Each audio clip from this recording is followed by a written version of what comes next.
I did want to preface this video with a shit happens, and for some reason, all of my game footage lost audio.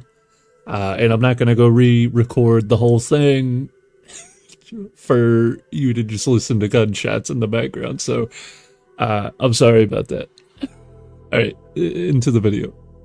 Witchfire is a game with very, very unique weapons, and I thought it would be very cool to see which gun in each category comes out on top.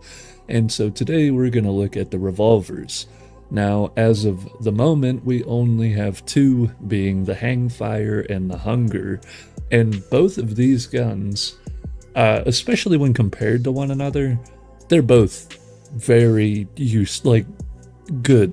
You can use either or and have essentially the same result. They just work very differently. One's a little more skill-based, where the other one, it has a lot more ease of use, but the downside is you don't have as much ammo. So let's jump straight into the Hangfire. Now we're going to run down the Mysteria real fast on both guns, and then we'll look at the comparison between the two, how they do just out in the world, and then how they do against a boss. Now, keep in mind, I did my best to take out all the variables that I could to get these to be like an equal comparison, but there's still, like, the Arcana system, you're not going to get the same buffs every time, so it's very difficult to do a true comparison, so just keep that in mind. Now, to start with, we're going to look at the Hangfire. At Mysteria 1, bullets lodge into enemies or the environment and explode on reload, essentially turning this into a grenade launcher of sorts. At Mysteria 2, the more enemies with lodged bullets, the bigger the damage of each bullet explosion. So that turns this into like an AoE crowd control style weapon.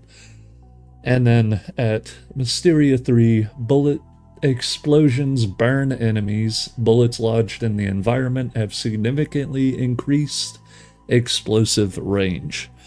So we added a element to the explosions, and just for missing our shots doesn't mean that we don't get damage for those shots, making this thing probably the easiest weapon in the game to use.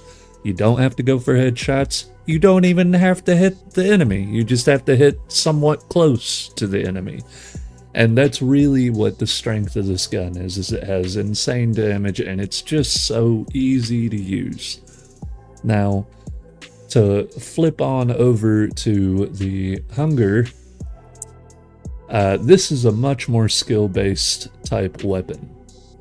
Reloading grants one charged bullet for each critical hit before the reload. Charged bullets deal increased damage. Now, basically how that works is you have 6 bullets in your mag, or whatever you want to call it. If you get 3 out of those 6 to be headshots, whenever you reload, you'll have 3 charged bullets that do, I think it's roughly 25% more damage. It's somewhere in there. It's a pretty noticeable tick. At Mysteria 2, the more critical hits before reload, the more powerful each charged bullet after. So this one essentially makes it to where, like, if you didn't already want to get nothing but headshots with Mysteria 1, now that's definitely the case. You only want to be getting headshots, because, like, if you get, let's say, 1 headshot and then you end up having to reload, you'll only get that, like, a 10% damage increase. But if you get all 6 critical hits, it's like a 50% increase in damage. You know what I'm saying? So you want to hit every single headshot, and that only gets reinforced by Mysteria 3. The first body shot after reloading counts as a critical hit. Reloading grants freeze for the first bullet if every shot was a critical hit. So it gives you a little bit of wiggle room with that body shot, but that's only for the first shot. You want to make sure every bullet's critical hit, and then upon reloading, that first bullet will freeze an enemy. Now, the interesting thing about these guns and where I think they separate a little bit is the Hangfire is really, really good against crowds. This thing is good against crowds, but it's kind of single target. So it's very much you take one dude out, then the next guy, then the next guy. With the Hangfire, you just shoot everybody once, reload, and then fucking everything explodes. So it's very, like, leaning towards the Hangfire in that aspect. Now, against bosses is where the difference really shows. And it depends on what boss you fight. Now, with the first boss, or well, I guess the old first boss, the Shield Bearer, the Hangfire kind of comes out on top. Now, it's interesting to note that the Hangfire has really low stun power compared to the Hunger. The Hunger's got maxed out, very high stun power. Yet, the Hangfire seems to be able to stagger the Shield Bearer way easier than the Hunger can. Now, that being said, the Hunger can freeze the first boss over and over and over again, so maybe that's... It depends on if you're getting headshots or not, but that's worth considering. The Hangfire seems to stun better. Now, I managed to kill the Shield Bearer in 2 reloads, but I did have an Arcanum that makes it to where if I get headshots, it reloads 1 bullet, so I was able to just pellet this dude up and then take like 70% of his health in 1 reload. Now, the Hunger is more consistent. So what I mean by that is if you go into any of the bosses and you can hit your headshots, you will chain freeze that boss. It doesn't matter if you're fighting the Shield Bearer or the Island of the Dam boss or even the castle boss. They can all be chain frozen. So as far as consistently good for bossing, the Hunger takes the cake. Now, DPS-wise, they're on pretty even grounds.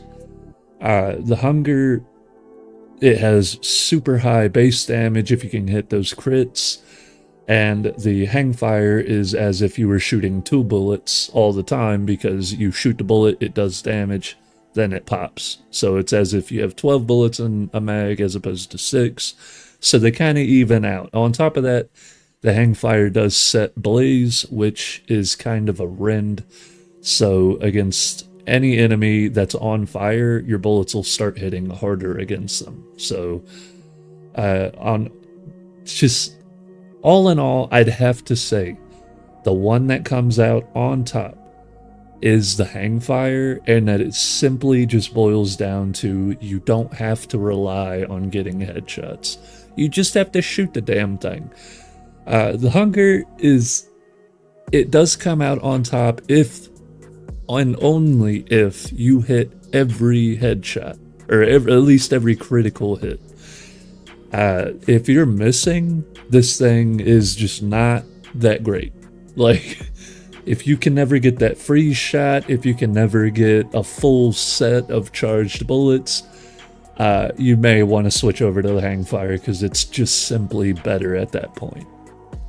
So, if you disagree with how I rated these two against each other, let me know. If you just simply like the Hunger better, let me know, because I do. I prefer the Hunger as opposed to the Hangfire, but it is better for the average guy. So, with all that being said and out of the way, have yourselves a very fine day.